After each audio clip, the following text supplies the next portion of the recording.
Ladies and gentlemen, welcome to I-WELD's first Virtual Economics Forum 2020 on the Malaysian economic evolvement during COVID-19. I'm Nurul Jasmin, and I'm the Vice President and Secretary General of the International Welfare, Economics and Leadership Dialogue. I would like to personally thank everyone, our Honorable VIP Tan Sri Ismail, esteemed panelists, moderator, and all of you today for spending your Monday morning to gain insights and knowledge with us. I would also like to thank my hardworking team, especially the Events and Program Division of I-WELD, for working day and night ensuring that everything is in place and runs smoothly today. To start the event, can we have the first poll up, please?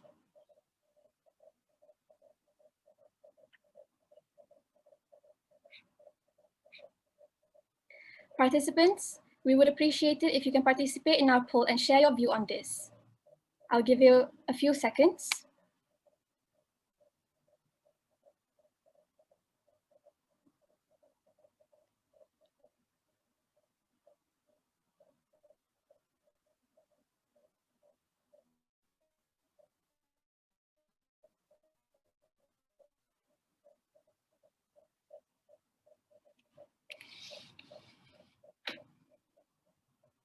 And we will be closing the poll in 5, 4, 3, 2, 1. Thank you all for participating in the poll.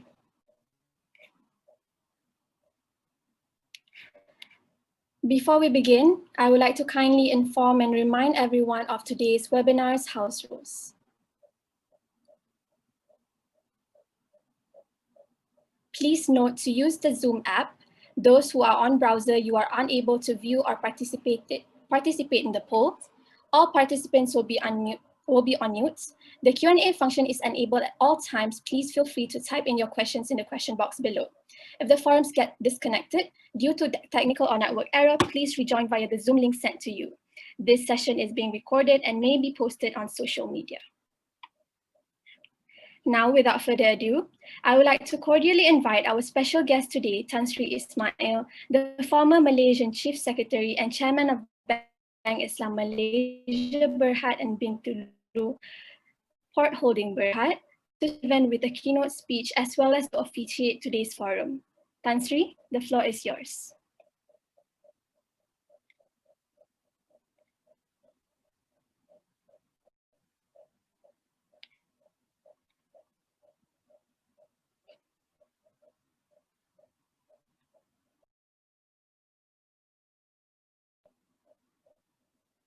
Tan Sri, you're on mute right now. Right now? Yes, perfect, Tan Sri.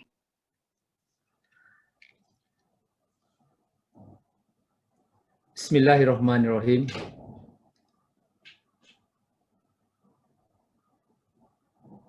Bismillahirrahmanirrahim. Assalamualaikum warahmatullahi wabarakatuh and very good morning.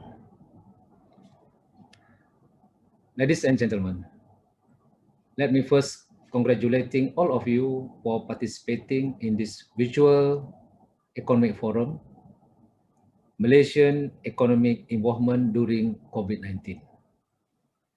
And secondly, of course, to the International Welfare and Economic Leadership Dialogue, or I-WELD, for organizing this forum. Indeed, it is right time for such forum to be held when the country is working at its best to recover the economy from the impact of COVID-19 pandemic. I also like to thank the organizer for inviting me to deliver my short keynote in this forum. Briefly about myself, I was the Chief Secretary to the Government of Malaysia, or KSN, and also I was the Secretary General for Ministry of Finance, or KSP, Secretary General for Ministry of Transport, and also Ministry of Agriculture, and former Director General of Budget, Ministry of Finance. And now I am Chairman for Bintulu Ports Holding Berhad, and also Bank Islam Malaysia brand. Ladies and gentlemen, today the word pandemic, COVID-19, lockdown are three most popular words since February this year, 2020. You may Google and confirm this. What does it mean? It shows that the magnitude of the problem and how the world is serious about tackling this problem. Problem that caused the new normal to be introduced in our life to save us from getting COVID-19 virus and stay healthy. The result is limited people movement and consequently limited economic activities. The question is how to strike a balance between life and livelihood within the new normal and new SOP. Business as usual is not an option anymore. This is the challenge. Now we can see the impact of COVID-19 on our people life and livelihood. Some has to choose, as some has to close down the business, postpone investment and consumption, and consequently some were unemployed. This problem will not end here. People now has less money to spend and to serve the debt, and this will create bigger issue for the economy and also social. In the case of Malaysia, the government has introduced moratorium and fiscal stimulus to expedite the recovery and to create new employment, especially through SMEs. This means government has taken a fiscal expansionary stance. Next year, 2021, will be the beginning of the 12-year plan. It is a challenging year ahead as the real impact of COVID-19 will be here to stay for next couple of years. For newly graduated or about to graduate, this situation is real and job market has become very competitive. Try to be a job creator and not job seekers. Remember, every problem is an opportunity in disguise. This is true. Look at online business or e-commerce and delivery business. It was growing exponentially. You can look the same problem in two different ways. You can view a glass of water as half empty or half full. We all face with numbers of challenges in our life, which seldom very straightforward. Some give up while others take it as an opportunity. Ladies and gentlemen, today you are gathered in this forum to discuss the current economic issues and the way forward. I'm sure you are expecting something as a takeaway from this forum from distinguished speakers. At the same time, you may voice your views as to how we can expedite the economic recovery process. You are the future leaders and take this opportunity to enhance your knowledge and skill. Ladies and gentlemen, last but not least, I pray for your success in your future endeavor. And with lafaz Bismillahirrahmanirrahim, I now declare this forum open. I thank you.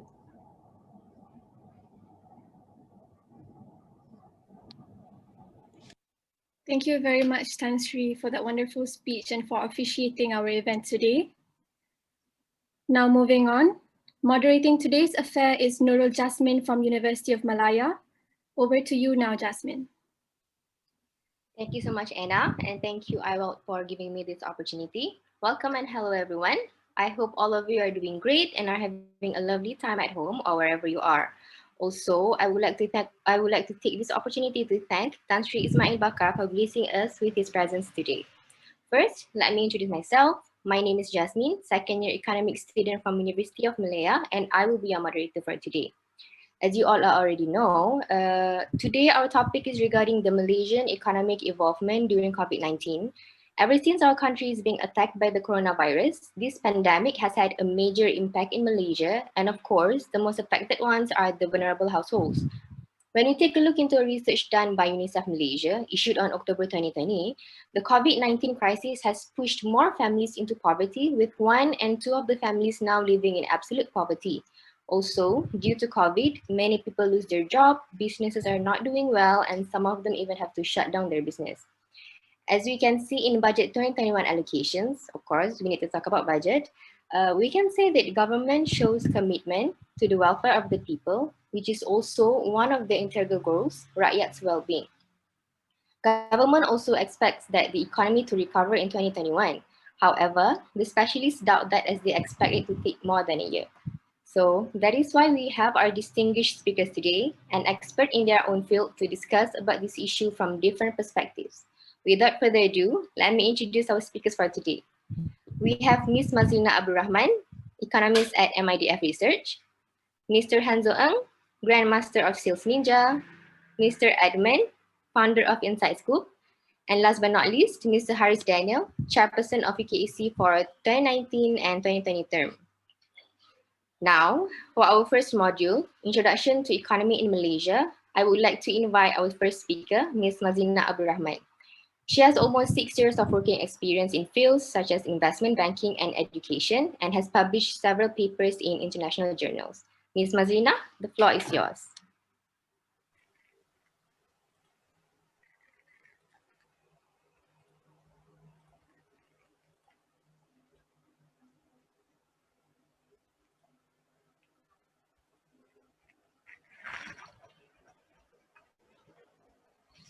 All right. Thank you, Jasmin. Hi. Sorry. Hi, Assalamualaikum, and good morning to the organizing team, fellow speakers, and also participants. So basically, I'm going to speak a little bit about our Malaysian economy. Before I go to how COVID-19 has affected our country or our economy, I would just like to walk you guys through the structure of our economy first. Okay, this is very basic, but I believe it is important to help our understanding on Malaysian economy. Okay, Malaysia is a 1.5 trillion ringgit worth economy, if you guys wonder how much is the value of our economy. But this is, of course, as of 2019, which is last year. Generally, the value of our economy increases over the year. But for this year, I'm pretty sure it will be well below the figures, probably around 1.3 to 1.4 trillion worth economy. Okay, and it will be dragged down by the well-known pandemic. So there are a few ways to look at the GDP, or I would say our country's income. Here I'm showing you guys the famous two ways to look at the GDP, the expenditure approach and also the sector approach. Expenditure is also referred as demand side, while the sector is supply side. So by expenditure, for Malaysian economy, private consumption is the biggest contributor to our GDP. What you and I spend come under this. It could be as small as purchasing a loaf of bread, or to big ticket items such as cars or houses. Okay, and then it followed by private investment, government expenditure, net exports, and also government investment. Okay, net export here, because we always have trade surplus in Malaysia's case. So export minus import, we always have net exports. But if you look at the contribution of exports or imports alone without taking the net of it, the contribution of these two components is actually more than 50% of the GDP. Okay. Okay, on the sector side, the biggest contributor to the services sector, to the economy, is services sector. We have a lot of sub-sector under services sector. The main few are wholesale and retail trade, ICT, finance, and also government services. Next to services sector, we have manufacturing, followed by mining and agriculture. And last but not least, we have construction. While construction contribute the least to the Malaysia's GDP, it doesn't mean that it is not important. Construction actually has a high multiplier effect to the economy. That is why during any downturn or economic recession, most of the governments around the world, they will invest in construction sector. In fact, if you look at our 2021 budget, there was a 38% increase in the allocation for development expenditure, where most of it were channeled to economic development. And under the economic development, the biggest chunk of the economic development budget goes to infrastructure projects like LRT, MRT, Pan Borneo Highway, the HSR. Okay, leaders believe that this will create a significant employment opportunities. So people who were employed through this will go out and spend, so that will cause some other sectors like manufacturing or services sector to hire more employees to cope up with the increased demand from these employees. So the cycle continues and will be able to stimulate the economy. Okay, now let's move to the impact of COVID-19 on Malaysia's economy. Okay, the fall in our GDP was more attributable to the nationwide lockdown that we had than the COVID-19 itself. Okay, of course, the restrictions were induced by COVID-19, but if the restriction wasn't in place in the entire country, the negative impact could have been lower, far lower. Okay, but at that time, public health was the utmost priority, so we had to compromise on the economy. Due to the pandemic and restrictions in place, our GDP plunged to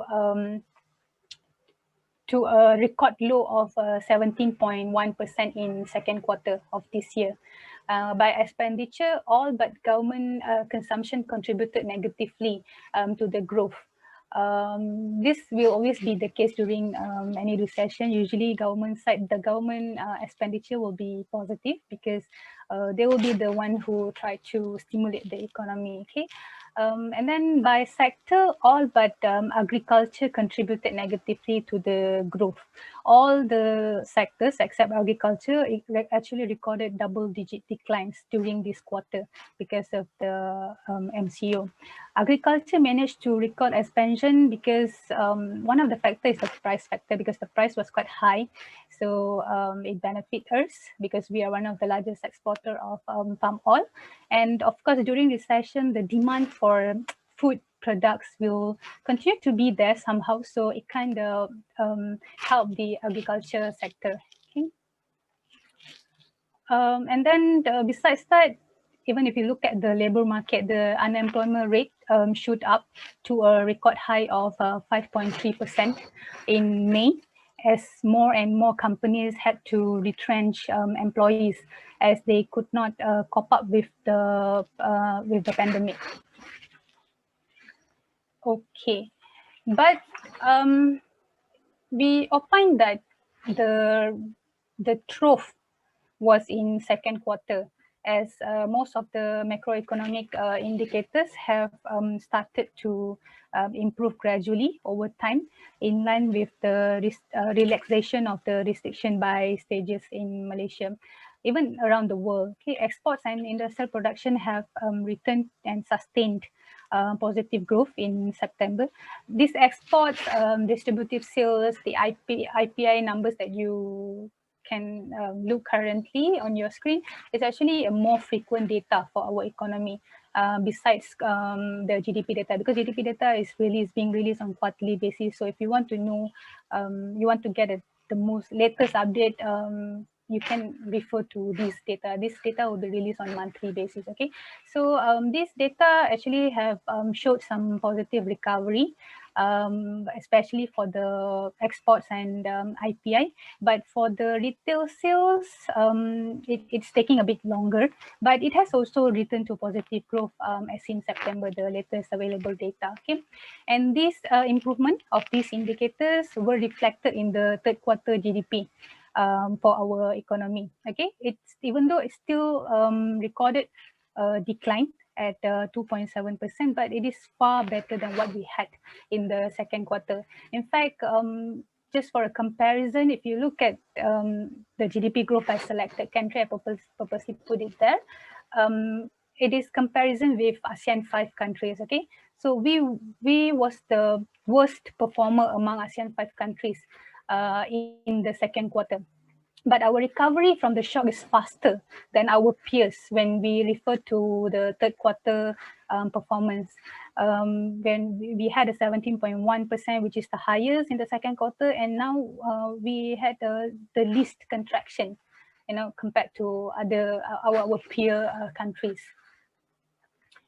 Okay, there is also concerns on how the investment is progressing in Malaysia amid this pandemic. So I just took the investment in manufacturing sector as an example. It is the most updated data anyway, because the rest of the sectors were not up to date up until, this one is up until September. Okay, Malaysia is actually doing quite good because we still registered an expansion for the first nine months of the year, to be compared with the corresponding period in the last year. When we look at the in terms of projects approved under manufacturing sector, okay, so far 740 manufacturing projects have been approved, which worth 65.3 billion ringgit, and expansion of 16.6% compared to last year. And out of this 65.3 billion, 60% were foreign investment, while the remaining 40% were domestic investment. And the leading source of this FDI were mainly from Singapore, China, Japan, the US, and Switzerland. They have other countries investing in Malaysia, so that I just pick the top 5 in terms of the value that they bring into Malaysia. Okay, and then if you look at the investment approved in the manufacturing sector, it was mostly for petroleum products, basic metal products, E&E products, chemicals, and many more. Okay, these investments will probably take a year or two to be realized, because as of now it has been approved, which means there are inquiries on, to open up a business in Malaysia and all that, and they have been approved accordingly. And this will take at least a year or two to be realized, the gain to be realized in our economy, and that will definitely aid the recovery in Malaysia economy. Okay, despite all the good things, sort of good things I mentioned just now, we still foresee Malaysia's economy to contract this year, mainly because of the significant fall that we had in the second quarter. In addition, the resumption of CMCO in all but 3 states in Peninsular Malaysia due to the resurgence in number of daily COVID-19 cases would also pose some impact to the recovery that we are anticipating for in the fourth quarter. These are the expectations on the screen. These are the expectations of major institutions in Malaysia and also globally. Ministry of Finance or our government, they are looking at the economy to decline by 4.5, which falls between the range that Bank Negara is looking as well. And meanwhile, IMF is expecting it to be even worse than that. Okay, for next year. So just now I was talking about the forecast for this year. So for next year, as you can see, most of the major institutions I mentioned just now, they are looking at a solid growth. Okay, we are expecting a solid growth in our economy as both global and domestic activities resume. And of course, it will also depend on the COVID-19 containment. Recent news on vaccine development provides support to this estimate. However, does that mean we are going to have a V-shaped recovery or U-shaped recovery? By looking at this number, the 6%, 7% growth, it might look high, but it is still not reflecting a V-shaped recovery, but it is more towards U-shaped, which means a gradual recovery rather than a sharp one. To have a V-shaped recovery, we need to actually have a double-digit growth for next year. Such double-digit growth actually represents the growth that we were supposed to have without this pandemic. Okay. Okay, the recovery that I'm talking about, it will definitely be supported by the expansionary monetary and fiscal policies like Tan Sri mentioned just now. The government, the Bank Negara is doing their best to support the economy. So for this year, there have been about a total of 125 basis point cut or reduction in the OPR or interest rate by Negara. So the positive impact from this cut so far this year, and together on top of the 305 billion ringgit stimulus packages, which include the Prihatin SME Plus, Penjana, and also Kita Prihatin, with direct fiscal injection about 55 billion ringgit, is expected to have a spillover effects to the economy next year. To note, only 30 out of this 55 billion ringgit, only 38 ringgit of the fiscal injection was included in the 2020 expenditure. The balance will be brought forward for next year. And despite the lower revenue and higher expenditure than initially targeted for this year, the government still committed to continue proposing an expansionary budget for 2021. The largest 322.5 billion ringgit expenditure on record will see a significant allocation of 69 billion ringgit for the development expenditure. So government investment activities through major infrastructure projects will be accelerated and contribute positively to the GDP growth for next year. Okay, I would just like to touch a little bit on the composition of budget 2021. Okay, so if we look at the composition of budget 2021, focuses are given more to the B40 group, which means the household who earns below 4,000, to be exact, 4,849 ringgit per month. So when I say household, is a family, it's not individuals. Okay, so the family who earns this much.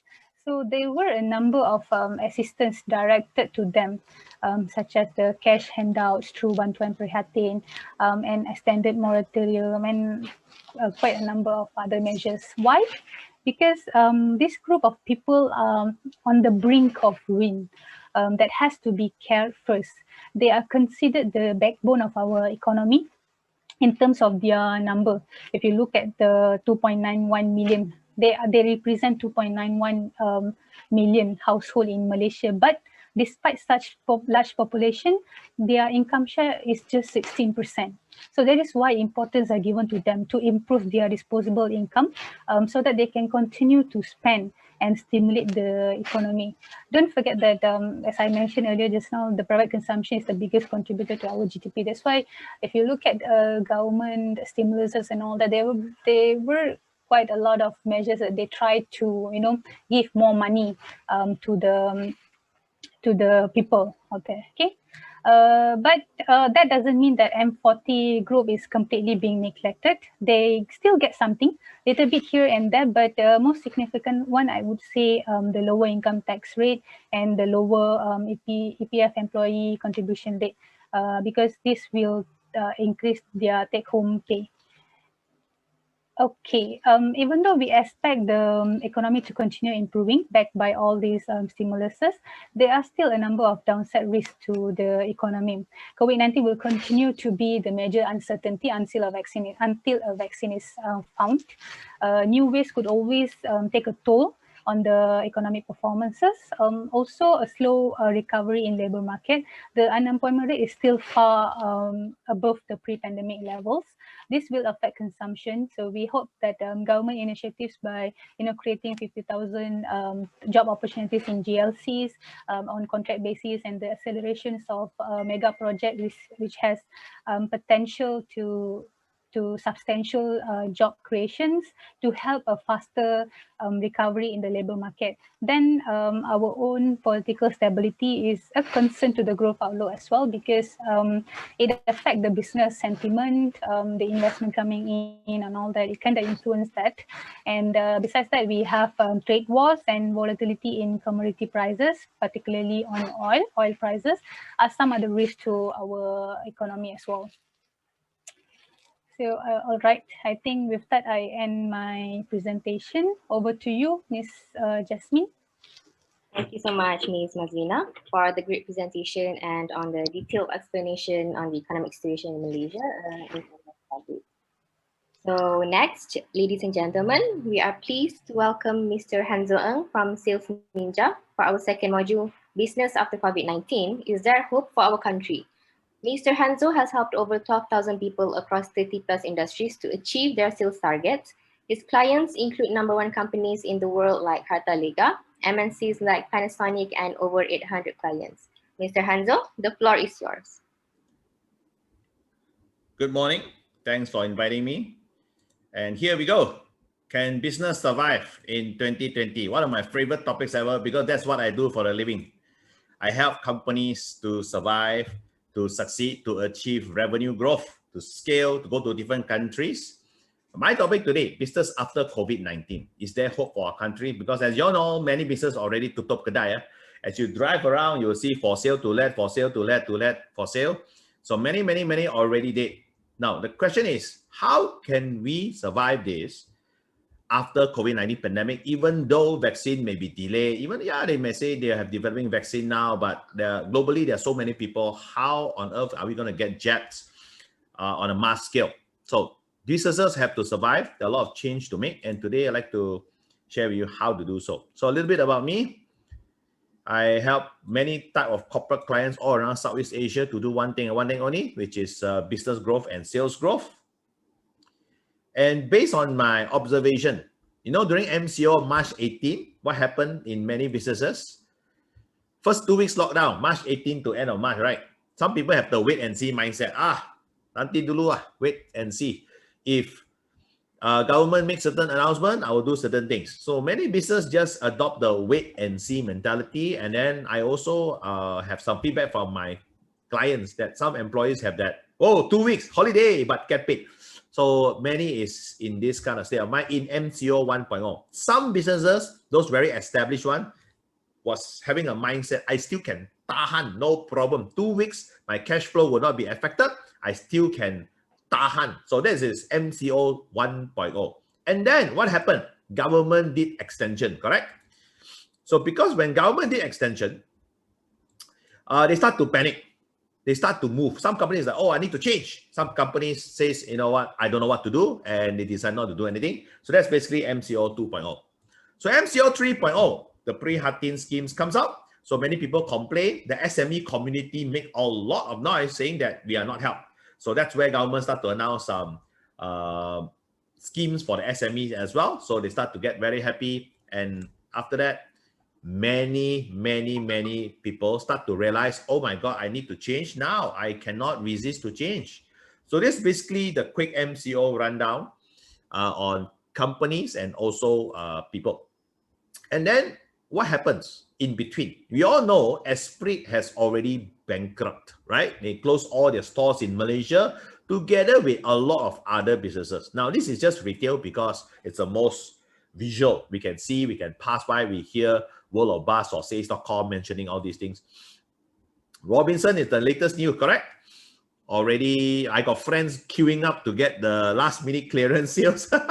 So Malaysia boleh kita nak deals yang bagus-bagus. So Robinson, latest added to the collections.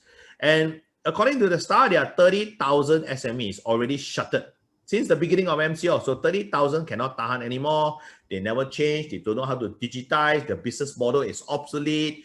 Some retailers, because they get challenged by e-commerce and now they're shut down. So they have nowhere to go. And they say, well, that's the end of my role. So many companies have died. And many will continue to die. It's just the evolution of the strong will survive. So how do we as Malaysian companies take this hit, right? Whether you're an entrepreneur, whether you are a key leader in the company, whether you are a graduate, how do you survive this? So I want to share with you, there are some decisions to make, critical business decisions, and also work decisions, right? If you are a company and you're a leader and you need to do the hard decision, the first thing you do is cost cutting, right?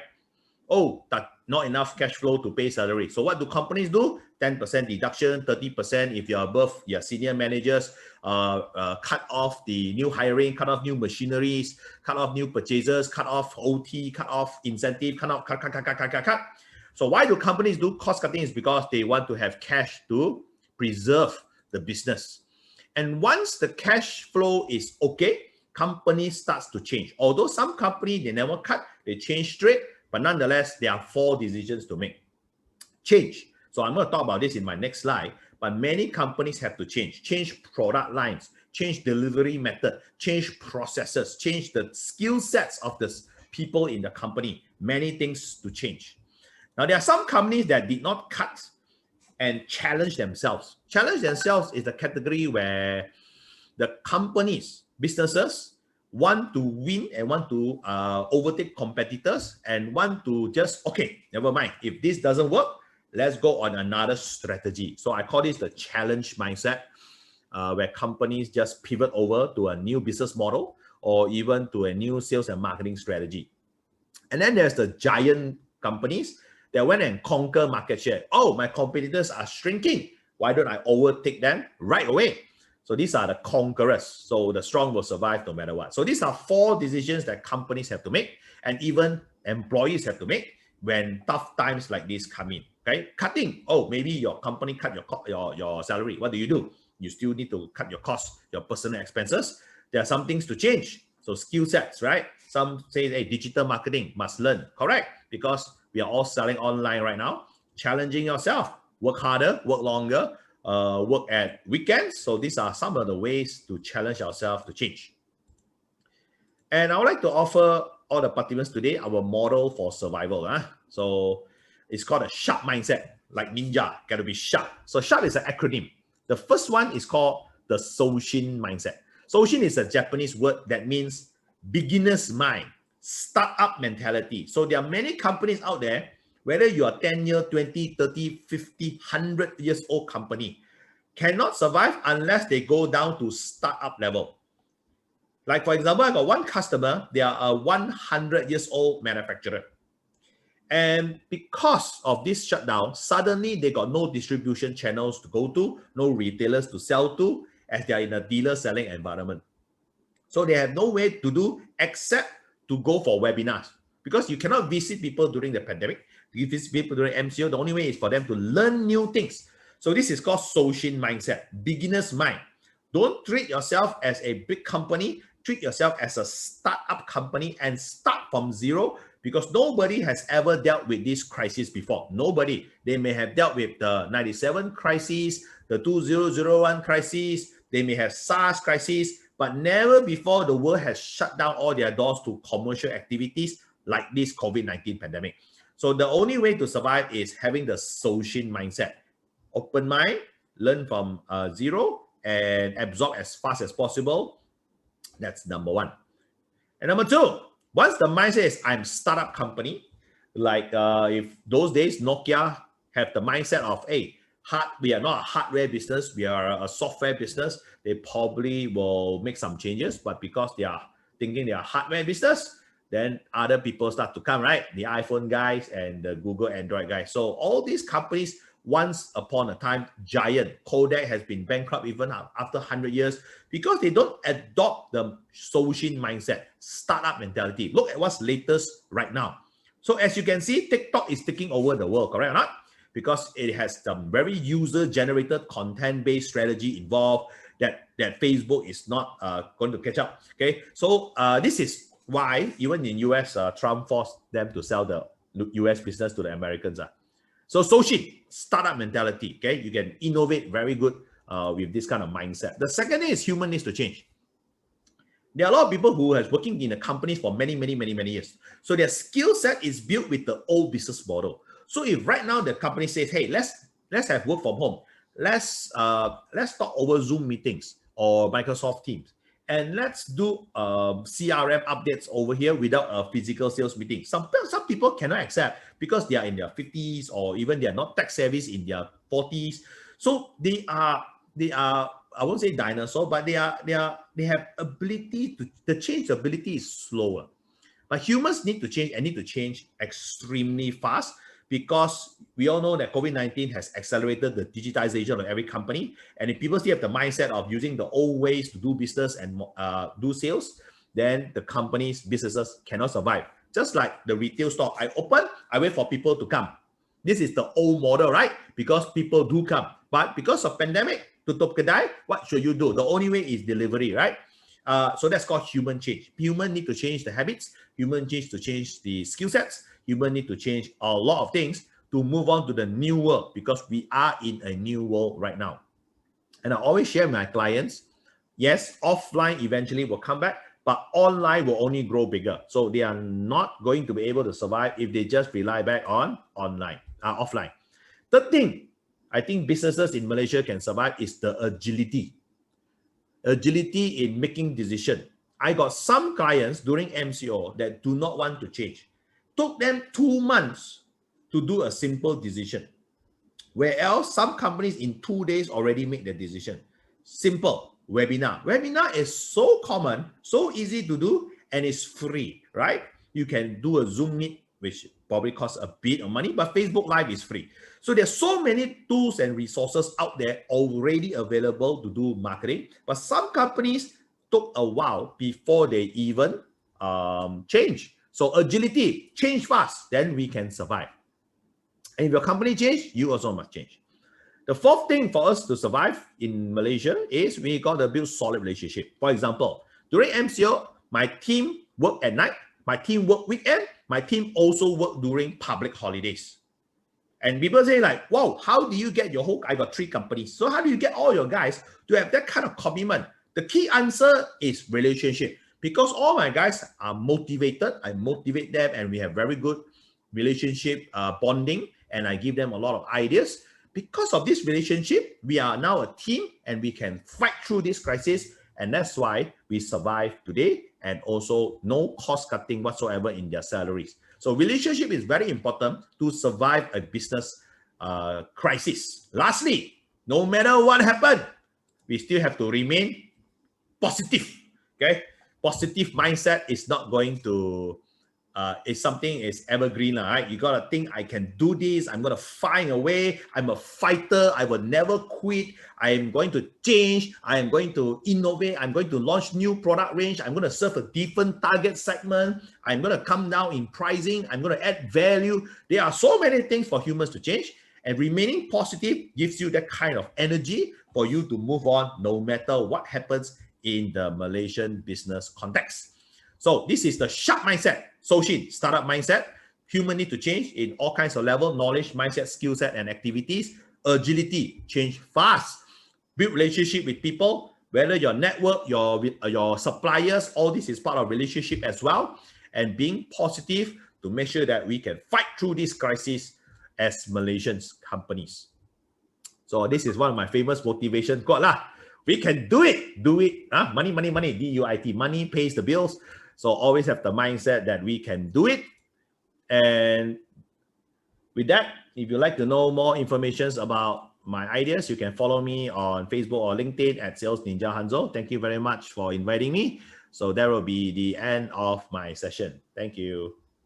Thank you so much, Mr. Hanzo, for the insightful presentation. That was very interesting, and it's like a reminder for all of us to keep the positive attitude in these trying times. We all need to have sharp mindset. I do have a question for you, Mr. Hanzo.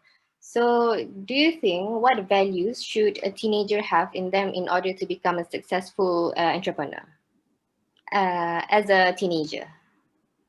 I think there are many case studies of the world, teenagers already making money reviewing toys on YouTube. There are tons of TikTok influencers. TikTok is a young people's app, right? So I'm in my 40s, but I still go there and see entertainment because very creative.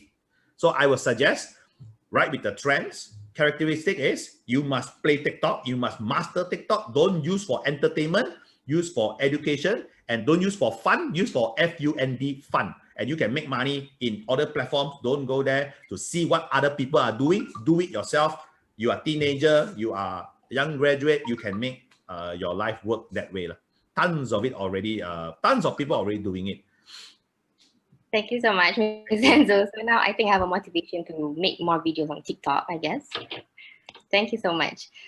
Just a reminder, if all of you are wondering, we do have a Q&A session after this. So to all the attendees, if you guys have any questions for our speakers, drop the questions at the Q&A chat box below, together with the speaker's name, and we will address the questions during our Q&A session at the end of these presentations. So for now, we will have a 10-minute break, and I'll pass it to Anna.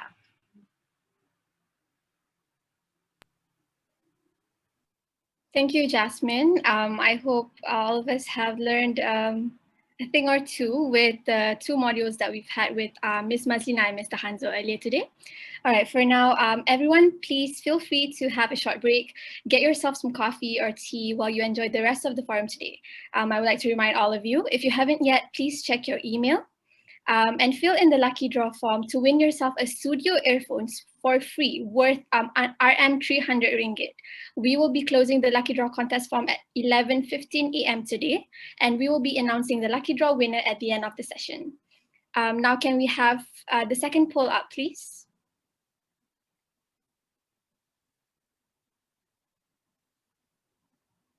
Now, participants, I would appreciate it if you can participate in this poll. We just want to see your views on these questions.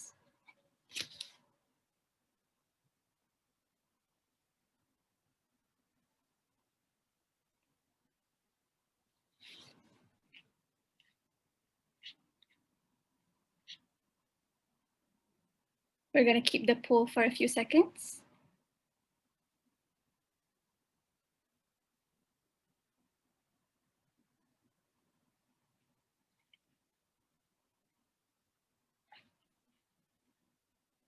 All right, we're closing the poll in 5, 4, 3, 2, 1. Thank you so much, everyone, for participating in the poll.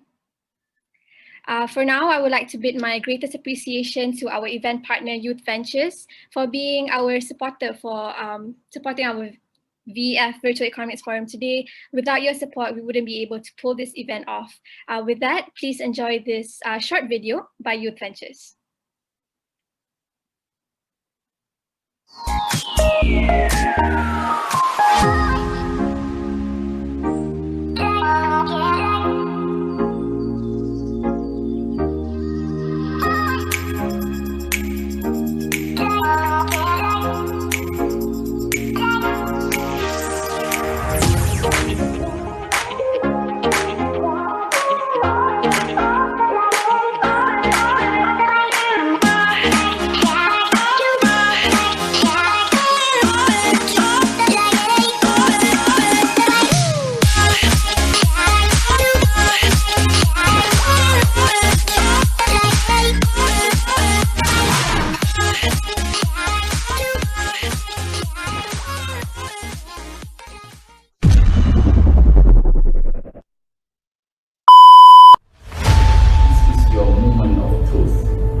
Your moment to show to the world that you can make a change and make the leap forward in this complex and competitive world of business through the use of technology. 0.84 AC, which is similar to accuracy. So electrical and electronic is one of the main sub-sector for Iskandar Malaysia that drives economic growth. And I believe this sector contributes. We are now witnessing 12 amazing student innovators from public and private universities across West Malaysia. Very clean water to clean their ensure the non-recycle or other non-recycle e-waste or images, and it's going to show you the detection, the optical detection. Analyzing the actions of the passengers using we would like to increase the quality of the product. This is our plan, and then if there is no leak after, where we will recognize all these container import. Quality of the submitted projects are of high standard and high quality. Say that this is the Step for Betterment solution. The winner will bring back 5,000 ringgit Malaysia cash, and the winner is...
Ladies and gentlemen, welcome back. I believe all of you are feeling refreshed and pumped up for our next sessions. Anyway, have you guys heard of Inside Scoop? I'm pretty sure you have, because I love Inside Scoop. We are very lucky today because for our third module, Cultivation of Entrepreneurial Attitude, starting now to help later, we are happy to have Mr. Edmund from Inside Scoop. For your information, Mr. Edmund founded Inside Scoop in 2013, and over the span of the last 6 years, Inside Scoop has expanded its operations to 25 outlets. Prior to starting up the Inside Scoop, Mr. Edmund was a banker for over 10 years. His passion for food is only his second to his passion to training the next generation of food operators in Malaysia. Please welcome Mr. Edmund. Hi guys, good morning. I hope that everyone has heard of us before. We are a small artisanal ice creamery that started in Malaysia. Some people may think that we are an imported brand, but that's not true. Everything is made here in our little kitchen, or we started the business out of Malaysia. So we started about 6 years ago from a small little shop in Bangsa to 26, 27 outlets that we have today. So we were voted the best dessert in KL twice over the course of the last 5 years. How did we start? I think this is where you guys would like to know a bit more. We started out because we wanted to change the ice cream landscape in Malaysia. At that point in time, the ice cream market was largely served by imported brands, and we felt that the market could be served by a local brand that uses the amazing ingredients and flavors that we have in Malaysia. So we started the business, and then to the extent that we can, we use as much local ingredients as we possibly can. So anything from local milk, yes, our milk is actually local, believe it or not, through to using durian, cempedak, gula melaka, and everything in our ice cream. So that's the theory behind Inside Scoop. So we wanted to create a fresh and natural ice cream that can be enjoyed by everyone and enjoyed with friends in a cozy environment. And that's where you see Inside Scoop today, and hopefully everyone has had Inside Scoop. If not, please private message me. I'm sure I can hook you up with a scoop or two over the course of the next couple of weeks. Okay? All right. Oops, sorry. Hi, can anyone see my screen? All right. So I think just mirroring the two speakers before me, there is a big problem in the retail environment at the moment, right? The biggest problem that we have is that the small, medium-sized enterprises are actually very, very badly hit. Why is that the case? We are a very large employer in Malaysia. We are very, very large, right? I think we make up like 50-60% of total employment in the whole of Malaysia, if not a bit more. But most businesses are actually, to a certain extent, in startup mode, or it's not as profitable as some of the MNCs or the bigger companies that you see. And largely, most of them are actually privately funded, right? When I mean privately funded, I mean it's small business owners like us that actually started up the business with our own savings. And yes, we are profitable in some years, but we are largely still fairly new to the market, right? Which means we lack the balance sheet to be able to sustain prolonged losses for a very, very long time, right? So the issue is like when we go from business as usual to MCO to RMCO back to like, I don't know whatever MCO that we are right now. It's just all a blur to all of us, because as an employer or as an entrepreneur, the biggest concern that I have is, do we have enough to continue sustaining our business over the course of the next 2 weeks, 4 weeks, 6 weeks, 1 month, or 6 months, right? So we do get some help from the government, but the pressures are actually still there, right? The government is only going to help you to a certain extent, but as entrepreneurs, we've taken the step and we have a responsibility to everyone, right? Like for example, at Inside Scoop, we have about 380 staff at the moment, and of which about close to 100 is full-time staff. At no point in time, at no point in time since we got into MCO was salary cut even on my mind at all. It is more about, guys, let's make sure that everyone continues to make what they have, and then we try our very best to go and look for new businesses, new initiatives to be able to continue our business in an ongoing basis. Just to give you some context of what's going on in the retail sector, as you know, we are in the retail space. We are pretty plugged into the different channels. Retail sales are down anywhere from between 30 to 90%. If you go into any shopping malls now, I mean, if you guys live in PJ, if you go into One Utama on a Saturday afternoon, compare it to January this year and now, you can actually get a parking lot without even queuing. That's how empty the mall is, right? And in shopping malls, because of the cases, our sales, and this is not just for F&B, but the overall retail is anywhere down between 30 to 90%. That means, imagine this, if you were making 10,000 ringgit of sales in the past, you are doing anywhere between 1 to 3,000 ringgit, right? So that's a really significant downturn. And some retailers like us, where we have locations in very high rental locations, like for example, KLCC, some of those outlets there, the rental for those outlets exceeds the sales. So some of us are actually making serious losses, right? The problem is that we don't see the light at the end of the tunnel. We don't see the light at the end of the tunnel, at least not for the next 6 months. Or when there is light at the end of the tunnel, let's say COVID ends the whole of next year, where 70% of the population gets vaccinated, we don't even know if we're going to be here or not, right? Then comes the question, if you know that you're not going to be here, or you're uncertain on whether you're going to be here 6 months from now, why not cut your losses as an entrepreneur? Why not cut your losses as an employer and save your money up? Don't continue putting money into the business and reopen your business 6 months from now, right? I think the short answer is that we have a responsibility towards the economy, a responsibility towards the people, a responsibility towards the brand that we have built. So we have to continue going on to this process and trying our very best, right?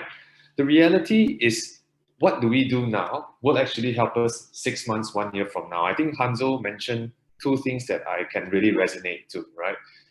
We don't know what the reality is going to be 1 year from now. Is it going to be retail, like physical retail? Is it going to be online? But we know one thing for sure, the environment is going to be very different. The retail sector now, as an observation, as we mentioned earlier, is down, between 30 to 90%. So one can say that the retail sector as we know it is dead. It's just gone, right? It's just gone. Imagine if you're paying that sort of rental from a space, in a very fancy, expensive shopping mall, you're just not getting that sort of sales that you used to do anymore.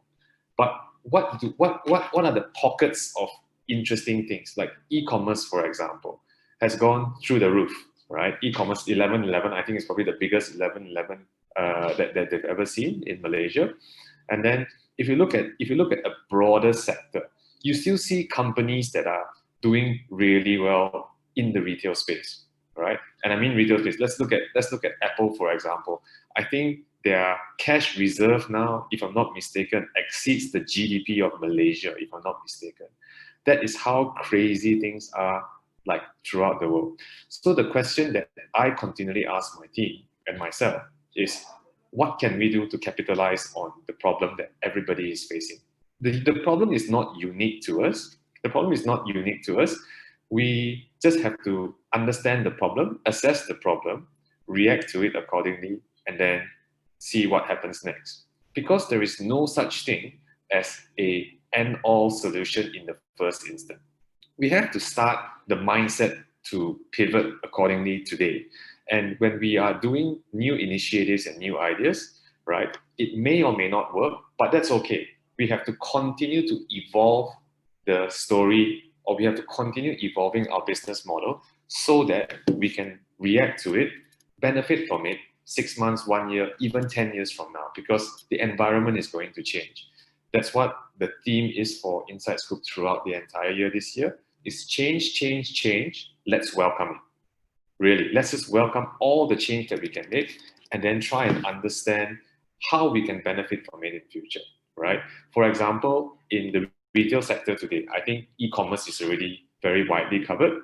So everybody knows e-commerce is easy, but there are some companies that do e-commerce better than others. Why is that the case? It's probably because they started earlier, or they have a process in place that helps them to learn, improve, not just the customer experience standpoint, but the but also from a delivery standpoint. The entire ecosystem around that has already been covered in totality. So that process in place is very important. So if you don't start now, how will you have a good solution 6 months, 3 months, 1 year, 2 years from now? So don't wait for the silver bullet. Don't wait for that one and all thing. Start now and continue to evolve whatever that you're doing or whatever that we are doing as a process and as a mindset. That will actually help the overall economy a lot, right? More specifically in the F&B sector, delivery, cloud kitchens. I'm sure these are all big terms that everybody has been talking about, right? You know, data analytics. What's that, customer retargeting? All those are things that everybody knows. But the fact of the matter, there are companies out there today that are using these things as a competitive advantage. That means everybody knows that it should be done, but why are some companies doing it better than others? That is the part that we need to embrace. And the only way that we know how to do it better than others is by actually doing it. Believe it or not. A lot of people sit down there and start to say, hey, I think I want to have this amazing idea. I sit down there and I think about the idea for the longest time. I don't think that works for anything or any businesses. So if you happen to be in that position, whether it's a small business that you are running, whether it's a small side gig that you're running when you're still studying or whatnot, the most important thing is to identify the problem and then just get out there and start doing something. I think that is by far the biggest advantage that you can have. And that's the biggest theme that we see throughout the economy, right? So the fact of the matter is that if we don't do anything, we'll be gone. I think I resonate exactly what Hanzo mentioned earlier. I'm a big fan of Charles Darwin. If you guys have not heard of him before, I suggest you read up on him. He's a very interesting guy. And he had one quote that I really, really like and that we exemplify a lot. He came up with a theory of evolution, and in a lot of his writings and a lot of his analysis, not the strongest species will survive, but the one that is most responsive to change. That is why the dinosaurs came and went, and he's got theories around that. So if we look at it from a business standpoint, it is exactly the same. We have to continue to pivot, and we have to continue to improve the process so that we continue to be responsive to changes and react to the new reality accordingly. Everybody talks about the new normal. Everybody talks about the problems that we have. There's not enough customers coming into the store. But the fact of the matter, every single company is facing that problem. Sure, there'll be a few companies that are not so exposed to this route, or actually benefiting from the MCO or benefiting from the viruses, like for example, glove manufacturers. But those are like 1 in a million companies. The rest of the 999,000 companies, we still all face the same challenges. Not enough sales, not enough customers, raw material problems. What do we do now to react to the situation? That is what will separate us, right? There was a stat out there that I think was quoted earlier. You know, there are like 30 or 40,000 SME companies in Malaysia have shut. Yes, it is a very difficult situation. But those like us, we've chosen to continue to stay. I think being flexible and making sure that we continue to pivot, continue to change, and do something today. Try something today that will be affected or will make the change 6 months from now. That is by far the most important thing, right? E-commerce, digitalization, delivery, cloud kitchens, those are some of the things that the F&B sector as a whole is trying out. The question that still is yet to be seen, who has the best business model applying those 4 sexy terms that I have just mentioned, right? Everybody knows those are the things that we have to do. Who does it best? I think that will be the one. Those companies will be the one that will actually survive the current pandemic. I think I'd just like to end by saying, as SME operators, we do have a responsibility to the country. We are by far the largest employer. We are a large tax contributor. And more importantly, we also drive innovation, because most of the SMEs are actually still in startup mode, or actually are the innovators that will actually create the next, hopefully, the next Grab, the next Tesla, the next Apple.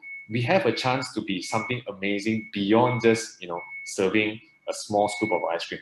So if we continue to do that and drive innovation, I think we will be able to weather this through very well.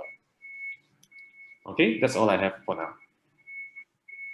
Thank you so much, Mr. Edmund, for your insights. I think I want to ask you a question, because a lot of businesses has to shut down, many people have been retrenched, and most businesses has to run at skeleton crews. Since Inside Scoop has many outlets all over Malaysia, what are the main challenges that you face, Inside Scoop face specifically, and how you specifically as the owner of Inside Scoop like overcome this? Yeah, so the biggest issue that we have is that our sales is now lower than ever before, right? So how do we continue to maintain the cost structure that we had when the sales was high? And one of the most sensible thing to do is to cut your labor costs, right? But my view is that when the market recovers, the most important asset that you will have is also the people around you. So when times are good, you expect people to contribute, and when times are not good, you cut people. I don't think that that's a sustainable business model. So we need to make sure that we continue to maintain a crew that is strong and can continue to ride with us during the upside. So that's the biggest problem that we have, on people and costs. And then the last bit is also the yo-yoing of the government policies, like the biggest issue that we have is not MCO. The biggest policy is that we don't have visibility or clarity of what MCO, RMCO, CMCO looks like. And that 2 or 3 days before it's implemented and that 2 or 3 days after it's implemented is very, very stressful for all retail and all like frontline operations kind of jobs. Yeah, okay. Thank you so much, Mr. Edmund. Yeah, I totally agree with your point, and thank you so much for answering the question. Just a friendly reminder, keep the questions coming if you have any at the Q&A chat box, and we will answer them with our speakers at the end of this session. Moving on for our last module, we have a youth representative, Mr. Haris Danial, to talk about youth future and how will youth contribute to the economic growth of our country. Mr. Haris is the chairperson of the United Kingdom and Air Council, UKEC, for the 2019 and 2020 term. He is currently a postgraduate student at Imperial College London, pursuing a master's in mechanical engineering. Mr. Haris Danial, the floor is yours.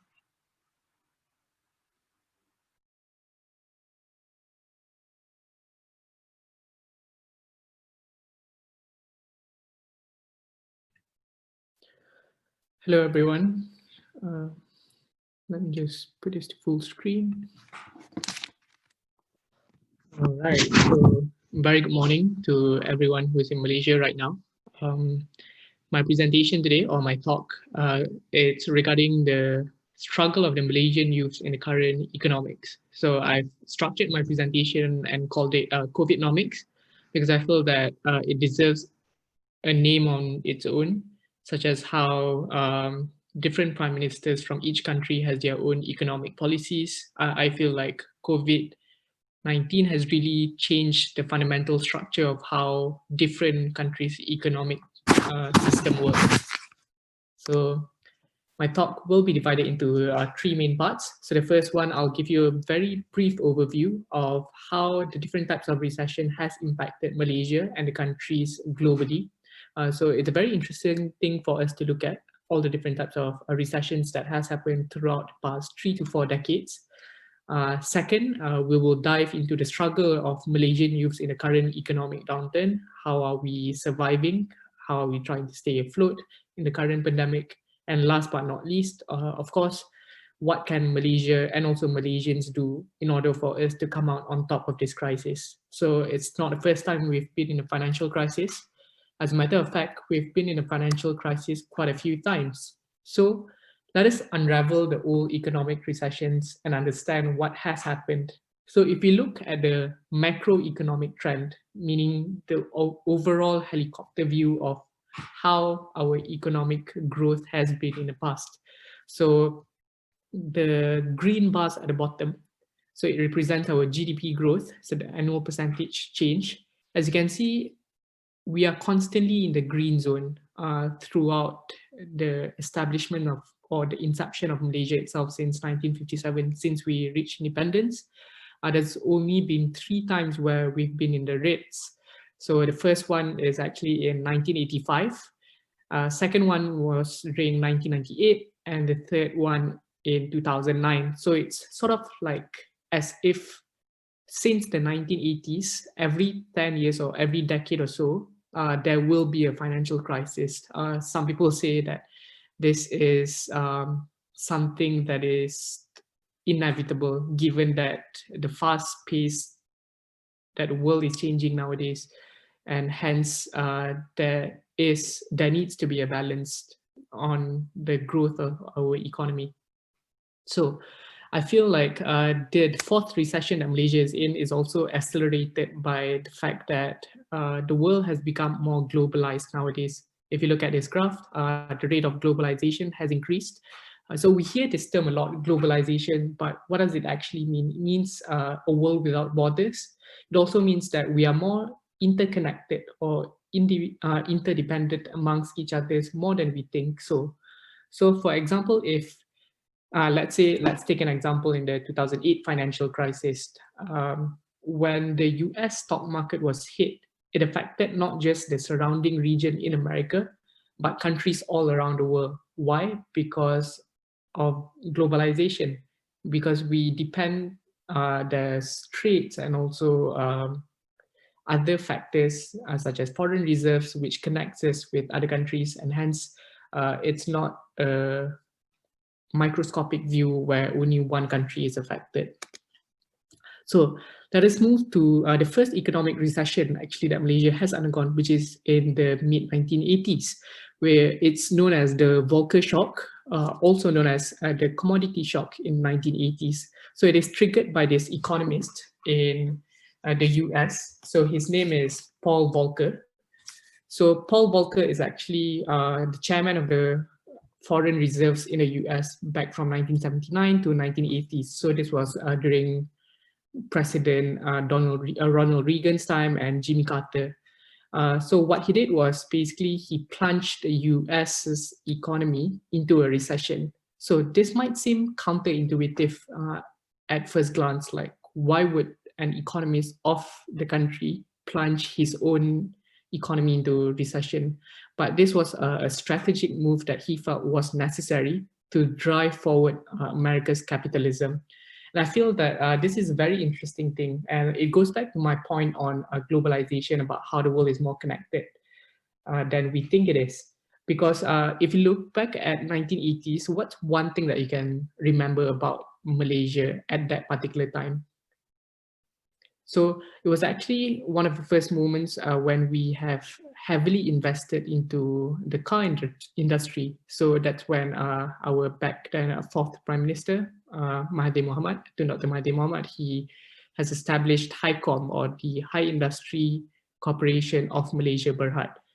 So HICOM was in charge of launching our first national car at that time. So we were deep into industrialization, and there comes Paul Volcker, this US economist, which gave a shock to the American economic system, drove all of the basically the inflation rate in the US skyrocketed, and it was a really bad time for everyone to go into industrialization. At that time, he was actually pushing up the interest rates, meaning he was changing how the borrowing and lending behavior is.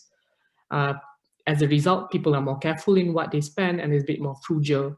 And also, he decided to raise the interest rates because he wanted to purge all sorts of unprofitable fixed capital. So he was transforming American capitalism at that time from investments in factories and assets, physical assets, into something which is a bit more liquidable, such as bonds, stocks, equities, real estate. So more liquid financial assets at that time, which he felt and he predicted, believably, so he was right, is the future of the economic structure in the early 21st century. So how was Malaysia affected at that time? So it was really the wrong timing for us to launch the first national car, because people were moving into the stock markets and liquidable financial assets rather than physical assets themselves. So our export price index were down by 30% in the 1980s. HICOM suffered a total operation loss of $100 million US, which at that time was really terrible, given the amount relative to that time frame.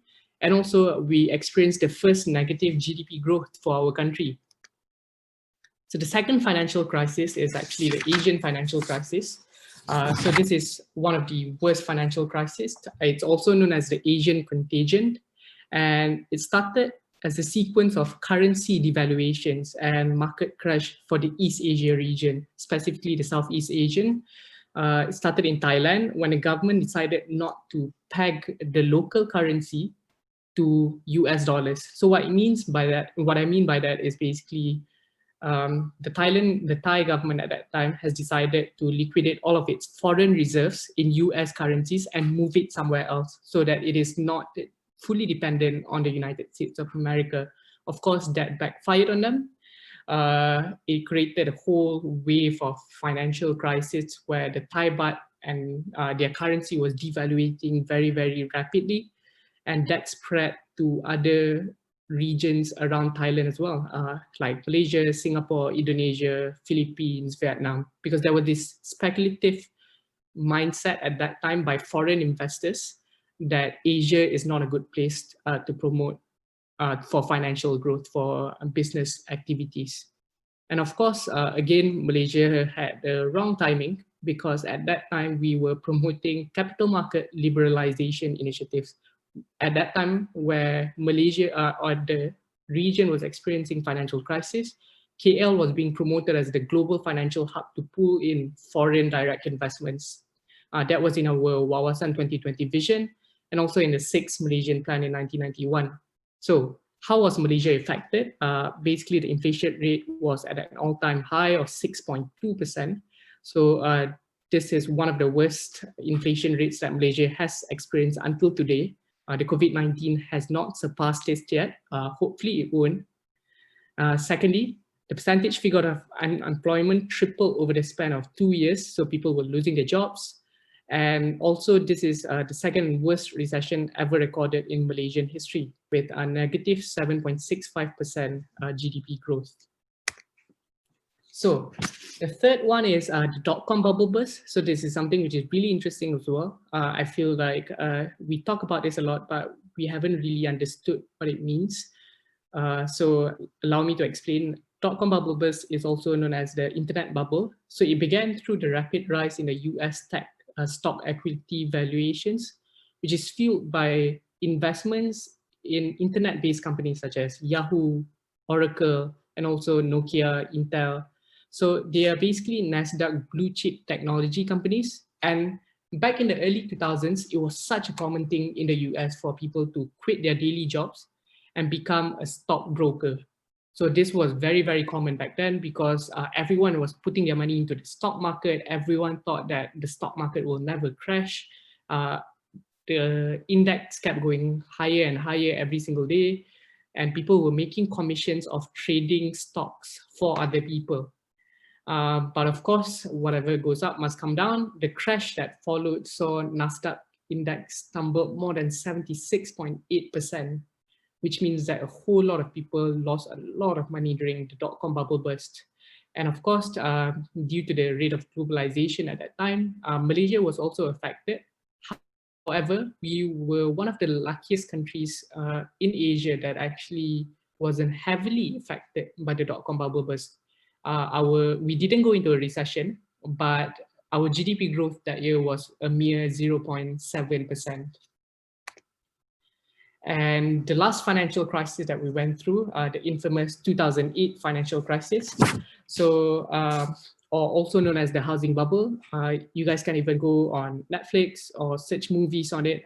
There's a really good movie on it called The Big Short. So do take a look at that. So during the 2008 financial crisis, what caused this is basically the subprime mortgage loans by US banks. What I mean by this is basically banks are giving loans to people who doesn't have credible credit ratings, meaning that they don't have the capacity to pay back, but banks keep giving loans to these people because they know that these people don't understand or don't have the financial literacy to comprehend interest rates and also how much they have to pay back in the long span of time. So what happened was they were giving housing loans to people who doesn't have money. And people at that time had this mindset where they can just buy a house, take a loan, buy a house and rent it out and use the money from that rent to pay back their loans. So this was the mindset that they had.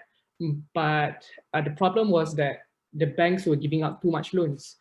and hence the financial crisis came in mid-2008, 2009. That's when everything came crashing down. It's one of the worst financial crises. That's why it's also known as the Great Recession. How Malaysia was affected? Basically, the earnings from our primary products commodities fell by almost a third in 2009. Share prices in Malaysia also fell sharply because of the aftermath of the crisis. But I felt that although the 2008 financial crisis was really bad on the global community, Malaysia responded quite well. So one of the few key points that I felt that the government did really well is we were actually the first country in the region to respond to the crisis with monetary expansion. So we had expansionary monetary policies where the government and also the central bank, Bank Negara Malaysia, injected money into the economy through quantitative easing and also cash transfers to the people in order for us to sustain our GDP growth. Second is that Bank Negara Malaysia also lowered the loan interest rates from 2.5 to 2.0%. So that was really good. It means that when you borrow money from the bank, you only have to pay 2% back. Like I said, on the fiscal front, the Malaysian government was actually one of the first government in the Asian region to implement 2 massive stimulus packages at that time. So in this presentation today, I would like everyone to just sort of take a moment, try to think about how the current crisis might be different from the recessions that I've spoken about.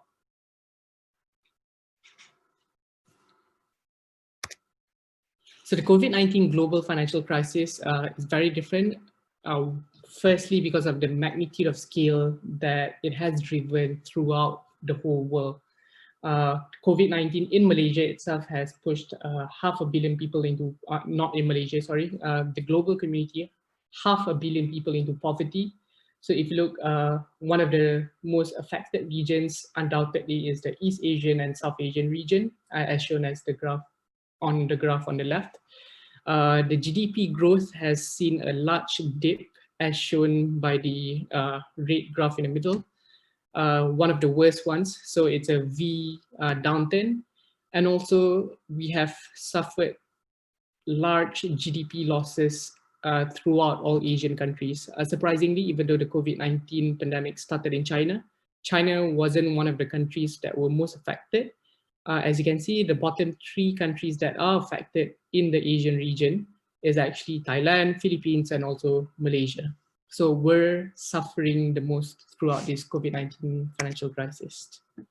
So what are the struggle of the Malaysian youth? So, sorry. Yeah, so the struggle of the Malaysian youth, the first thing is unemployment. So basically one of the things that we face most difficulty with is unemployment. Second is stagnant wages, which has stagnated over the past 2 decades, and it has become worse because of how the COVID-19 has affected us. There's also income inequity, social class divide. Of course, education has also been impacted. As we all know, SPM has been extended and postponed to 2021, January, and also most university classes has been either postponed or cancelled. Housing affordability is an issue nowadays, and also last but not least, income shock. Sorry, I'm running out of time, so I have to make this go a bit faster. So what is Malaysia doing to save our economy? So this is a sort of a summary of what has happened. The first thing that the Malaysian government did for us was actually implemented a stimulus package catering specifically to the COVID-19 pandemic, which is the Package Prihatin. What are our politicians doing? So some of the things that our politicians are doing is basically some of the things that our politicians have done is actually, for example, our Deputy Minister of Youth and Sports, they have, he has YB 150, he has encouraged the government to print more money and forgive debt. And also last but not least, implement the helicopter money monetary policy, which is also another word for direct cash transfers to the rakyat. A lot of people have actually condemned him for the print more money policy, but because of hyperinflation and what has happened in the past, given Zimbabwe has gone into hyperinflation. But is this actually true? Not necessarily, I would say. I wouldn't outright reject his proposal.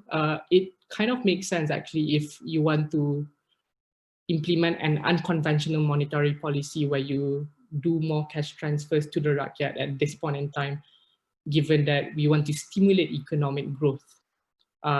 In the middle, we have YB Tengku Zafrul, who has implemented two very important stimulus packages for our economic structure in Malaysia. And last but not least, we have Sharil Hamdan, who has also been championing things like the Federal Job Guarantee Program, where he will push for a government council to guarantee a job for every youth in this country. And also another thing that you can see on his Twitter nowadays is tweeting about how there shouldn't be an automatic blanket moratorium.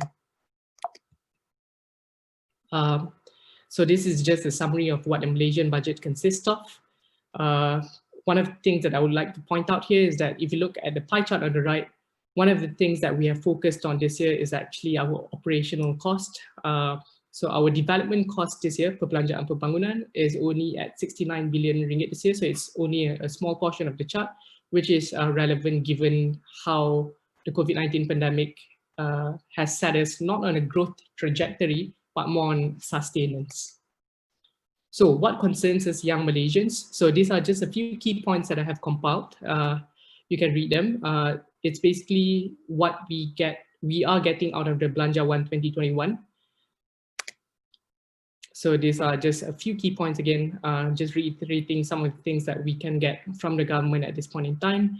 Do have a look through the presentation, see if anything is directly solving your issues, and try to leverage on them, because that's what the government is doing right now, and it will be such a waste if we don't understand or don't know how we can get help from the government. But one of the things that I feel like I need to stress at the end of this presentation today is basically how or what us young Malaysians can do in order to improve our economic status. So the first one is to make full use of the governmental aid in Belanja 1 2021. Reach out to your local MP's office for more information if you don't understand what the Belanja 1 2021 consists of and what you can get help from. Second is it's a good time for us to pick up a new skill or enroll in a diploma or TVET course, especially for those who have been retrenched. So don't feel demotivated. It might actually be a good turning point for you where you can pick up a new skill and basically reposition yourself in the job market. So it sort of, this COVID-19 thing sort of serves as a reset button for all of us. Thirdly, for those who have more financial capacity at this moment, you are not affected by the recession, spend more money in our domestic economy. I can't stress this enough. Support the local SMEs and also our local products, because the more you spend in our economy, the more stimulus it will provide for our economic and GDP growth to get back on track. Last but not least, for all the Malaysian youth out there, remember to always strive for financial independence. The best thing that you can do and invest on is not actually stocks or anything else, it's your education.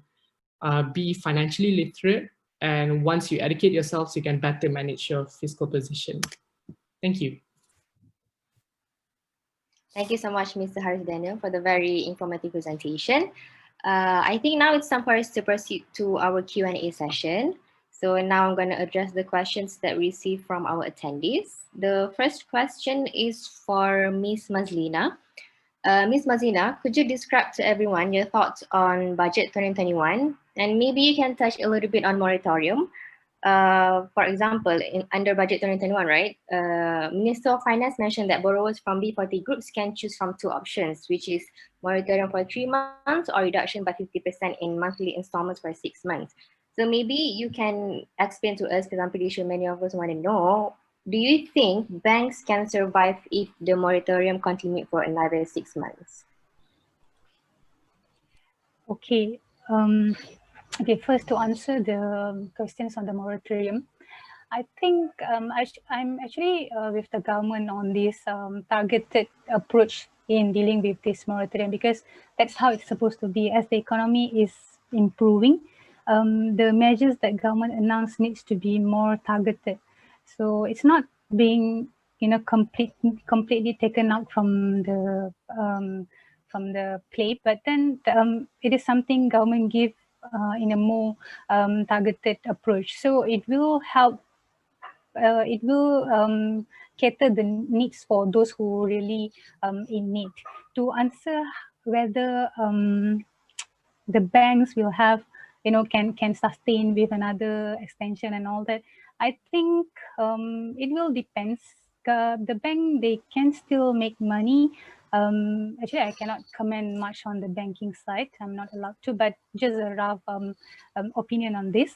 So banking can actually make some money with the delayed in payment. They can charge you interest rate on that and all that. So they can probably make some money on that, but that will affect the loan stock.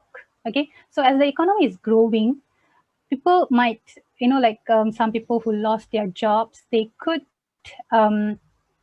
opt for open up new businesses, for example. So they will require money. So when they go to banks and banks didn't get money coming in from the the borrowers, so how do they going to lend the money? So that will probably answer the question. So that it needs to be targeted.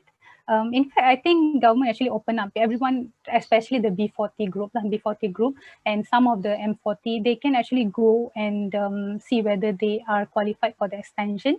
And I think it was on the news the other day that more than 90% was approved.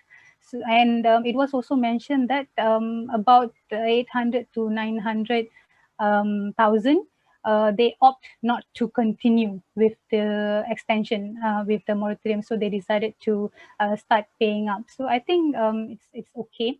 And my general view on the budget, I would say that I agree with most of the components.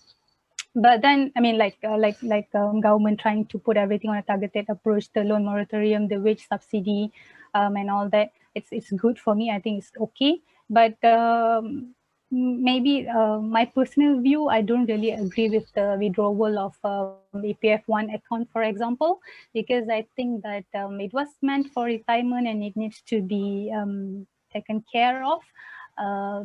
I believe that, I mean, just to put it in this way, currently you have the energy to work. Okay, let's say if you were pushed into the crisis, you have the energy to work so that you can, fork out money in any way that you can, instead of going for the EPF withdrawal money. In fact, it was also mentioned that most of the people in Malaysia, I mean, rakyat Malaysia's Malaysia citizen, they don't have enough money in the EPF itself. Okay, so they I think about 30-40%, they don't even have 5,000 in their EPF account. So I mean, I don't really get how that's going to help you in a long term. Probably in short term, yes, but not in a long term. So as I think, moving forward, if let's say in the future we were going to face this recession again, and you don't have energy to work, that will be even worse. Okay, government need to probably increase their allocation for welfare, or you are, being pushed out of your, comfort zone. So I think that's pretty risky, and that could probably be driven by some political agenda. I'm not so sure on that. That's just my view. And another thing on the overall budget, I think the presentation of the breakdown should be clear, because I saw one of the questions that asking me on the health allocation by the government, saying that they reduced the allocation. Actually not. They increased the allocation for the health expenditure, for example, but then for the health ministry, but then it was not clearly mentioned. There was some, because they use certain codings, their provisions. So some of the allocation from here go to here, go to here, and you see some as zero, things like that confused the people who, listen to the budget or go through the budget. So I think the presentation should have been done in a better way to avoid confusion.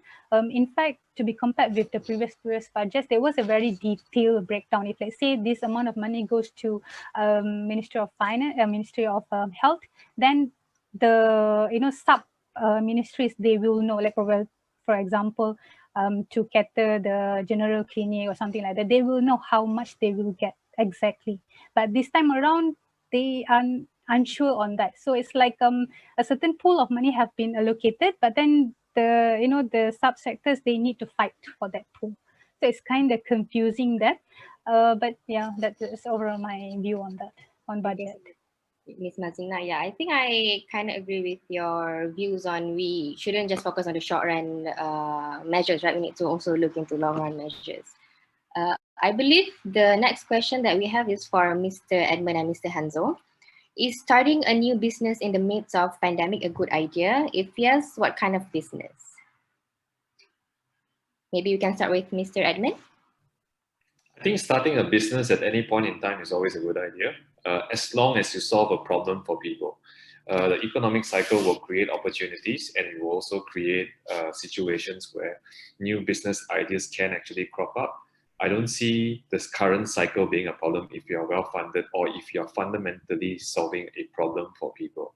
Businesses should be about solving people's problems as opposed to just purely making money. That's my simple view. Thank you, Mr. Edmund. Mr. Hanzo, your views on this question? I just started a new business in this pandemic. Now, I think the question is, why do you want to start a business in this pandemic? Okay, so that can be the driving force for you to take on new challenges, because business is tough. It looks glamorous on the outside, but it's tough. It is the hardest thing you ever do in your life. And you got to have that strong mind, okay? So start it, go for it. I always like to encourage people to take the challenges, but prepare for half the sleep. And at the end, you may have no money, but you have a lot of experience and knowledge. So go for it. Yes, I agree with that point, Ms. Hanzo. Thank you so much. For our next question is for Mr. Haris Danial.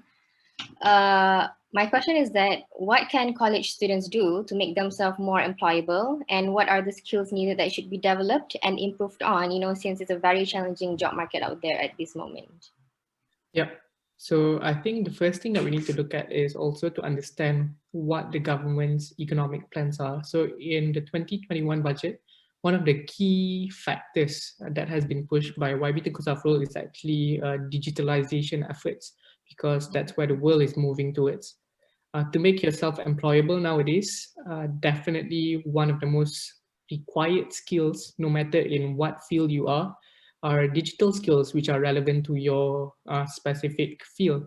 Not necessarily, I would say that you need to learn how to code, but you definitely need to adopt as many digital tools as possible. For example, let's say you're in HR, a very simple field. So HR is not as simple as it seems as compared to the traditional experience back then in the 1990s or early 2000s. Nowadays, HR interns, some of my friends are being hired just because they know how to use Photoshop and video editing skills.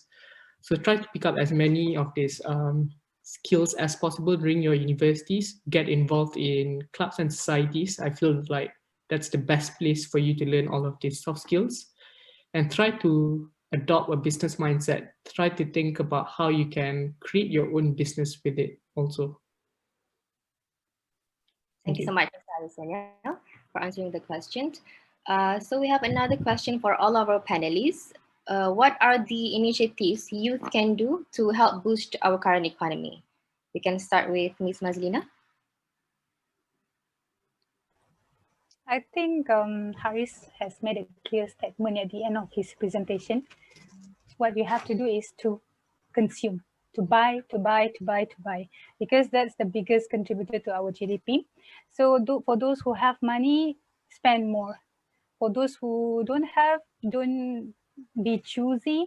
Try to get, if you are unemployed, or if you lost job during this pandemic, try to be open to other fields.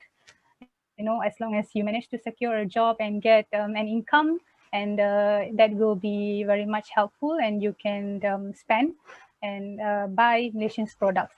Because if you spend but you buy overseas product, it's not going to be good to our economy. It contributes to their economy. So I think that pretty much says it. Thank you. How about Mr. Hanzo? What is your view on this question? I think I will look at from the job creator perspective. So sell. find a niche, get your product to the hands of the customers, because SMEs create more jobs. So if SMEs can survive, we can hire more, and SMEs can even grow further as Edmund open more branch, more people get hired, and more people got salary, more people can buy stuff. But SMEs need to, I stand in the shoes of the SMEs. Thank you. Thank you so much, Mr. Hanzo. Next, Mr. Edmund. I think the fundamental thing for me is productivity. If we can increase productivity in a very meaningful manner, that would be really good. Because at this juncture, I find, or at least from an observation in the retail sector, staff productivity is generally fairly low. We are not focused on adding value, both as an employer, as an employee. If the employees can step up and add more value to the businesses, become more efficient, find ways to utilize less resources and get more, I think that would be the biggest catalyst for our sector and our industry. Thank you. Thank you so much, Mr. Edmund. How about Mr. Haris? Yeah, I think I resonate most with what Cik Mazlina has said also. That's why I included it in the end of my presentation. Please, please, please spend more. The worst thing that you can do right now during this recession for our economy is keep your money in the bank. Savings doesn't help to generate economic growth. At this point in time, if possible, if you don't want to invest directly through direct sales, meaning you don't want to buy a local product, you don't want to buy from hawker stalls, try to venture into something a bit more creative, perhaps, such as stocks. So that's something that you can learn. Try to stimulate our economic growth by spending. Okay, so definitely the key points that we got today for these questions is definitely to spend more and just help boost the economy, right? Next question for Mr. Haris. Regarding the comparison to the country's GDP in 2021, how did China manage to not be severely affected even though the virus originated from there? Yeah, so I think this is a bit of a technical question. Based on the graph, if you go deeper into this topic, you can actually see that China was actually one of the first economies in this global community to go into a recession. It makes sense because they're the first ones to be hit by the COVID-19 pandemic. And hence, consequently, it also makes sense for them to be the first country to recover and also to see a positive GDP growth. They actually have a V economic growth recovery. And I feel that it's partially because due to their, I wouldn't say complacency, but their ease of restrictions in the country where they allow more mobility between domestic cases. So they had a very tight MCO in the beginning, but after that they have managed to restrict the number of local cases from going up. They don't let foreigners come in. So they try to be a more self-reliant economy where they, for example, promote local tourism and also local consumer spending. So they're focusing more on the local economy itself. And that's how I feel China has managed to be one of the first country to recover from these economic recessions. Okay, Ms. Mazlina, maybe you would like to contribute your opinions on this question as well. Okay, I think I agree with most of the points that Sheikh Haris mentioned just now. One of the reasons is because at first the virus started in Wuhan, right? So at that time, China has moved very fast. Okay, they imposed a draconian lockdown in the city itself. They don't allow any mobility, anything, nothing. You can just go and probably, they just allow certain sectors that are very minimal operation activities to go in and out just to supply the necessity, this kind of thing. So from that way, they actually stop from the virus to spread to all over China. In fact, if you look at China, on how it has spreaded, it was mostly centered at the Wuhan city only. Okay, so the rest of the cities like Shanghai, it's still manageable. That's one thing. And then the second thing is, like Haris mentioned, they are quite a self-reliant economy. They put very much importance to the domestic consumption. They try to get people out to spend. In fact, I think the ministers go out and eat at the restaurants, try to, you know, to post that kind of environment so that people don't feel threatened anymore. Okay, the minister is going out itself, these kind of things. And then they also give out vouchers so that, you know, it kind of attract you to spend more, you know, at the end of the day to boost the consumption. Yeah. And then I think one of the interesting thing also, they started to get the night economy. They want to do something like the New York City, because people are not allowed to go out, you know, so they try to bring that kind of environment to China itself, try to promote the night city so that people, and they allow the restaurants and other businesses to operate late hours so that people can spend more at night, things like this. So at the end of the day, everything is skewed towards boosting the consumption. So that is one of the reasons why they recover quite fast. Yeah. Yeah, I think I agree. I think Malaysians need to learn a lot from Chinese citizens, right? Need to like spend more and just buy local products and go out and spend more in the economy. So since, you know, right now economy is starting to be one of the main economy sector that's quite famous right now. So maybe I would like to ask this question to Mr. Edmund and Mr. Hanzo. Will gig work be the next way for people to earn money, as it is now somewhat a trend as big companies cannot afford to hire people? Sorry, I didn't really get the question. Can you repeat that? So the question is on gig economy. Will gig work be the next way for people to earn money, as it is now somewhat a trend as big companies cannot afford more to hire more people?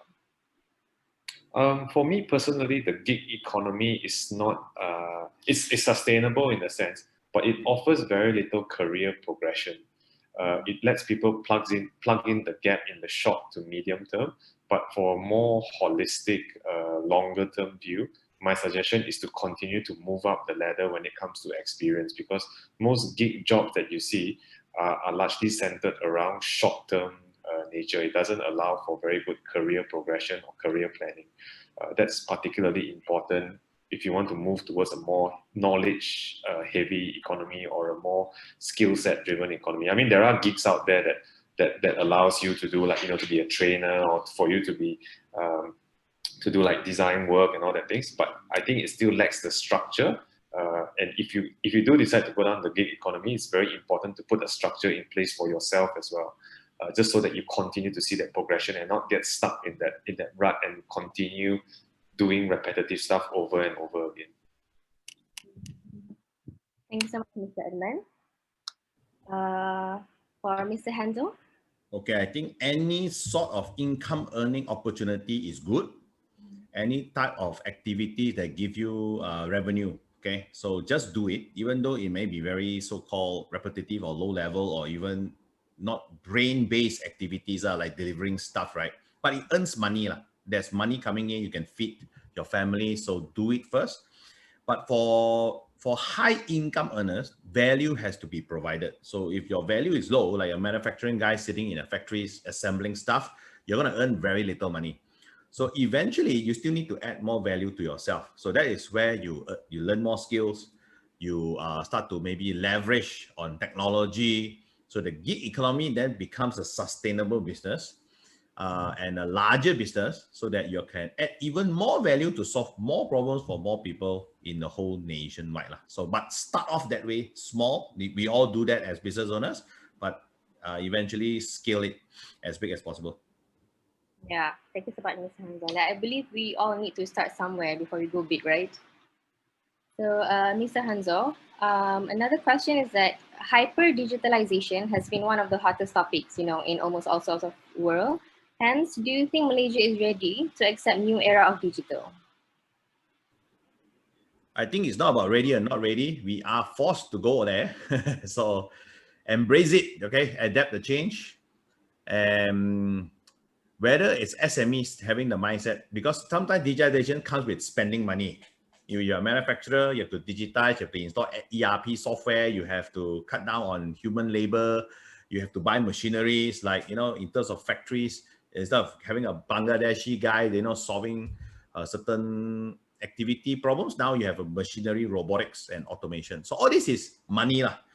So the only way that we Malaysians can go there is spend the money, buy the equipment, set the goal, challenge yourself. And I don't think I want to promote Jago Kampong. Now is the world of global. You are fighting against China suppliers coming in to kill you. So there's no more like I'm very good in Penang and I'm just champion of Malaysia, you know, but overseas suppliers are supplying globally. Logistic problems will be solved eventually, where goods can go all around. Biden has won, so-called, but Biden has won, but Trump has not lost. So and the TVPA may be activated. So there are a lot of advantages there. Guess what? You're going to fight with people in Indonesia. You're going to fight with people in Vietnam. China will not be in the picture still. But that is the game that we are playing globally. So if we still think local, but guess what? People think global. So better be ready. So adapt to change. Thank you. Thank you so much, Mr. Hanzo, for answering the questions. Mr. Edmund, so that's the question for you. Have you ever thought of creating a new line of business as a way to keep going, you know, since MCO has brought big problem to the retail industry? So yes, we have. We have moved from a more retail-centric business to a bit more delivery-centric, or even being in being in the ready-to-eat category. The business is never static. We are constantly looking for new opportunities or killing business lines that are no longer profitable. So it's a never-ending cycle. Not just because of this pandemic. It's a mindset that we have to continue to adopt on an ongoing basis. Thank you so much, Mr. Edmund. Mr. Haris Danial, I have a question for you. So since me being a student, right? So as some students, they had to do part-time job and part-time business to pay for their school fees, etc. So as we all know, in budget 2021, the allocation for college students are barely there, you know. So what do you think about this issue, and what are your suggestions for government to help those students, especially those that are coming from B40 and M40 families? Yep. Actually, our spending on education has been increased, if I'm not mistaken, in Belanjawan 2021. Although, like you said, what is relevant for us youths ourselves directly in terms of perhaps cash transfer or reduction in university fees are almost obsolete, meaning it's close to zero. We're not getting any help, which I feel is really ridiculous. And it's not just a Malaysian problem, honestly. Like, for example, I'm in the UK right now. My tuition fees is £30,000. And although I'm doing online classes now, so £30,000 is 150,000 ringgit per year.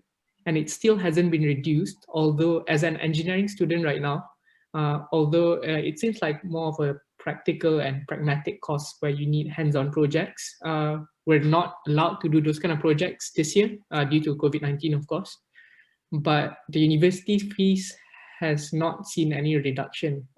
The student unions here especially has been pushing through public statements and through campaigns, but we see that the government is not moving. And I felt that perhaps it comes from a more personal and emotive point of view. I strongly feel that the government should review this in their Belanjawan 2021 and gives a direct order to the university administrations themselves. Yep, I believe, because me in UM, most of the allocations that we receive are coming direct from our university itself. It's not much allocation that we get from the government itself. So I think government really needs to consider that. I believe we've come to the last question for Ms. Mazlina. Is there a possibility that GST will be reintroduced back again? If yes, why? And how does it impact the economy and consumers? I don't have idea if they are considering that, but I think it is less popular thing for government to do lah. I don't think so they will do, especially at the current political situation. So I don't think they will bring back GST anytime soon. But I think it's a good income stream for the government actually. If you look at how much GST has contributed previously, it was more than double as what SST is collecting. So in that sense, it's good for government revenue, but whether they are bringing it back or not, I don't think so at the moment, because it's a less popular measures to bring on. And talking about the impact that it will have to the consumers is, of course, they won't have, I mean, you will need to pay more tax, right? So your disposable income will be lower. So you could not, the purchasing power is reduced, so you couldn't spend that much. Thank you so much, Ms. Mazlina, for your input on that question. So I think that's the end of our Q&A session for today. Thank you so much to all of our speakers for joining us. But before we end, I would like to announce the lucky draw winner, because if you notice during the intermission, Anna has mentioned about the lucky draw, and they will be winning the earphones, right? So now I would like to announce the winner of a lucky draw.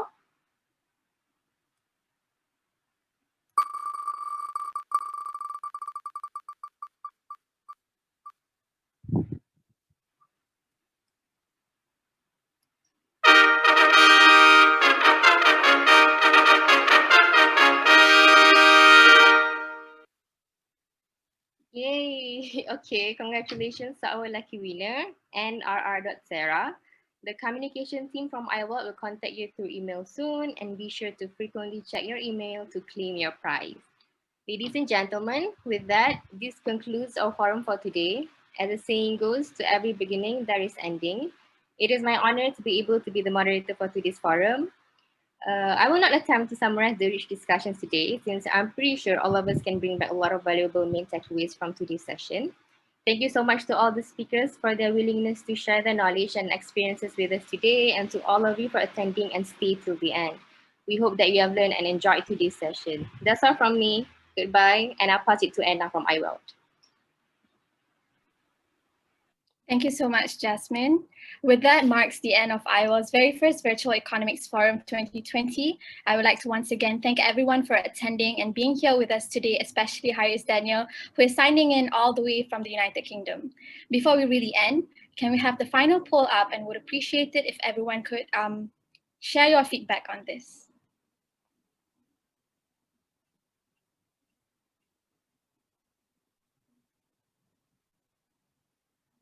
Please give us your honest feedback so we can improve for our Virtual Economics Forum next year. Perhaps maybe not virtual anymore, inshallah.